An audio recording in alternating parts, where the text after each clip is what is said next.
साथियों नमस्कार। आज हम बात कर रहे हैं झांसी के बबीना विधानसभा की। तो आइए, बबीना विधानसभा के ऐसे ग्राम के अंदर आ चुका हूं जिस गांव का नाम है रोनिजा। आइए बता दूं आप सभी को, इस ग्राम के अंदर अच्छी खासी वोटिंग नजर आ रही है। तो साथियों ग्राम के अंदर जैसे ही मैं एंट्री करी तो ग्राम के अंदर देखा जाए कोई भी व्यक्ति गांव के अंदर नजर नहीं आ रहा। क्यों? क्योंकि इस समय ग्रामीण वासियों की फसल खेती किसानियों पर मौजूद है और किसान भाई अपने अपने खेतों पर मौजूद थे। तो हमने देखा कि किसान के अंदर खेत पर चलकर चर्चा की जाए आखिरकार गांव के अंदर कौन कौन सी समस्याओं से किसान भाई जूझ रहे हैं, आखिरकार गांव के अंदर क्या विकास नाम की चीज़ हुई है। तो आइए देख सकते हो हमारे बीच में बहुत से अनेक युवा साथी सज्जन लोग मौजूद हैं। इनसे जानते हैं कि आखिरकार इस रोनिजा गाँव के अंदर क्या क्या सुविधाएं इन गाँव वासियों को मिल रही है और कौन कौन सी समस्याओं से जूझ रहे हैं। भाई साहब नमस्कार। नमस्कार। क्या नाम है आपका? करणपाल। करणपाल जी, बताइए गांव के अंदर किस तरीके से आपका विकास ऊंचाइयों तक जा रहा है?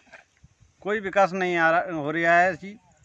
एक हमारे यहाँ योजना आई थी कि समूह द्वारा कुआं का निर्माण किया जाएगा जी।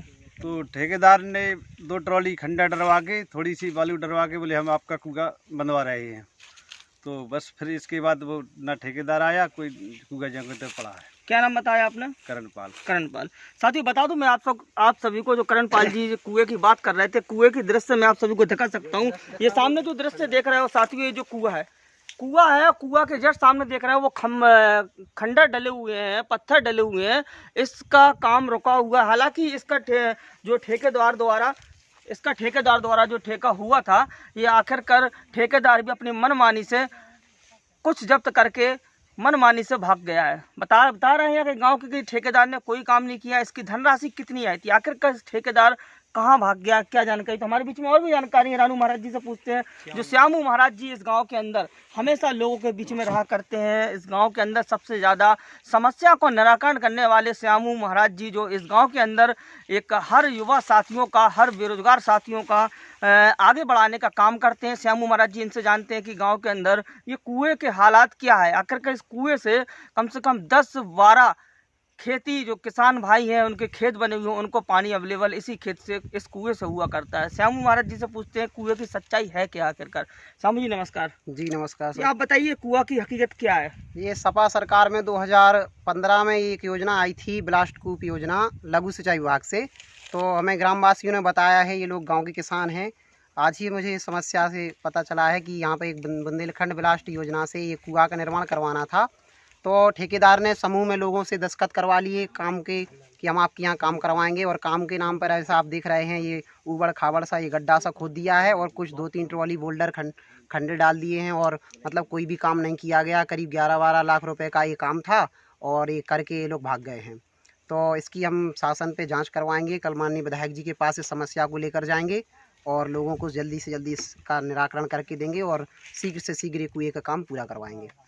दोबारा बता दूं साथियों, इस गांव का नाम है रोनिजा। बबीना विधानसभा के अंदर रोनिजा गांव है। आइए अब बात करते हैं आखिरकार किसानों की बात करते हैं तो गांव के अंदर क्या क्या विकास हुआ है और किसानों की फसल में क्या क्या पूर्णता नज़र आई है, क्या क्या गांव के अंदर किसान भाई क्या क्या उगा रहे हैं, और भी किसान भाई की चर्चा करते हैं।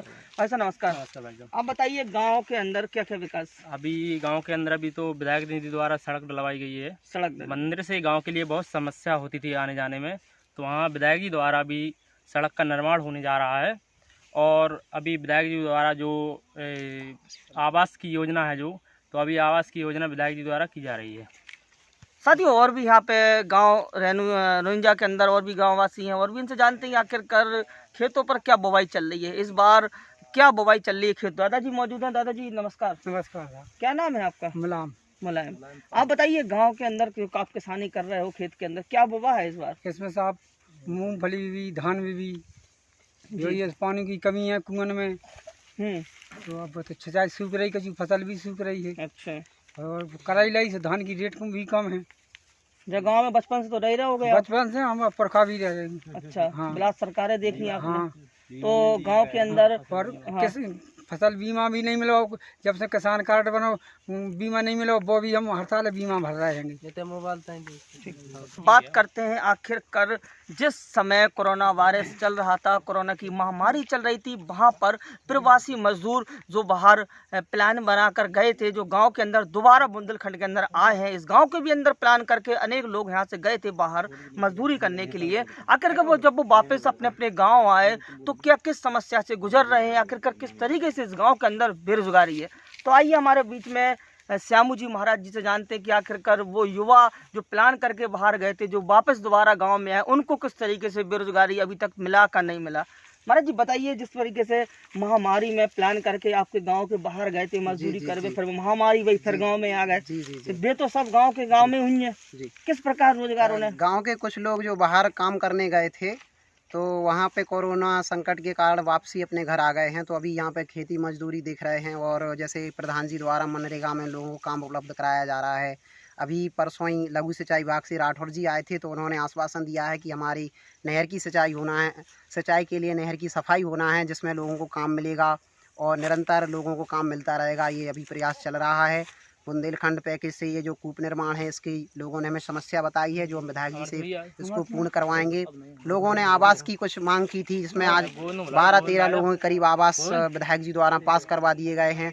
हमारी सरकार गरीबों के हित में निरंतर काम कर रही है। आगे भी विधायक जी ने आश्वासन दिया है, जो भी गाँव की समस्या है उसको पूर्ण किया जाएगा और सबको सबका साथ लेकर सबका विकास किया जाएगा। अच्छा, जो कोरोना की महामारी मोड़ी मोड़ा तो पढ़ ही नहीं रहा, गांव के स्कूल खुल रहे कि नहीं खुल रहे?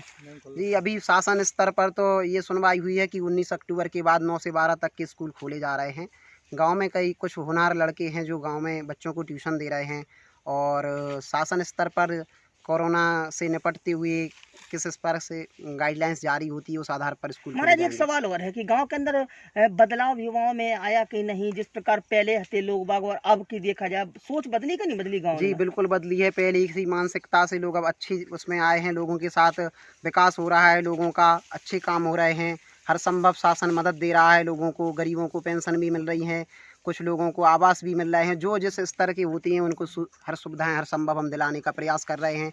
श्रम विभाग में हमने करीब 50 लोगों के यहाँ से रजिस्ट्रेशन करवाए हैं, तो उनको अब अगली उसमें जैसे ही वो आ जाता है बजट, तो लड़कियों की शादी के लिए 52-55 हज़ार रुपये जो भी शासन देता है वो मिलेगा। कुछ लोगों को जैसे ही लड़कियां 9 पास होके आएंगी तो उनको साइकिल वितरण किया जाएगा। तमाम योजनाएं हैं जो सरकार लोगों को उपलब्ध करा रही है और हमारा प्रयास है कि हम गाँव वासियों के लिए जनहित में काम करते रहें और हमारे गाँव का विकास होता रहे। दादा एक सवाल और है कि गांव के अंदर आप लोग कोई तो मास्क नहीं लगा, कोरोना चल रहा जो तो पता है, पता है झांसी का 80-90 रोज ही नहीं कर रहे, पाऊ होगा तो फिर का हुई है। जो अपनी टोलियाँ रहते हैं सब भी लगा रहता बस। तो गांव में कुछ हल्ला बोल है कि नहीं कोरोना के नाम पे? नहीं, गांव में तो कुछ ऐसा नहीं है, लेकिन गांव में लोग बाग क्या है कि हम लोग आपसी दूरी बना के रह रहे हैं और अच्छा, जो सतर्कता से तो दूरी बनाए है। जी जी जी। अच्छा। और गांव में क्या है कि हम लोगों ने 1-2 बार दवाई का छिड़काव भी किया है और लोग जागरूक हैं उस संबंध में। कोई बाहर से आता है तो उसकी हम लोग जांच करवा देते हैं। ये है। बहुत बहुत धन्यवाद। रोनीजा ग्राम की जो बबीना विधानसभा के ब्लॉक में ये ग्राम रोनीजा आता है, बहुत बहुत धन्यवाद यहाँ के ग्रामीण वासियों को, यहाँ के हमारे धन्यवाद देना चाहेंगे श्यामू महाराज जी को, जिन्होंने हमारे चैनल पर अपना समय निकालकर बात करने का एक समय दिया। कैमरामैन आकाश के साथ देवेंद्र कुमार, संपादक झांसी।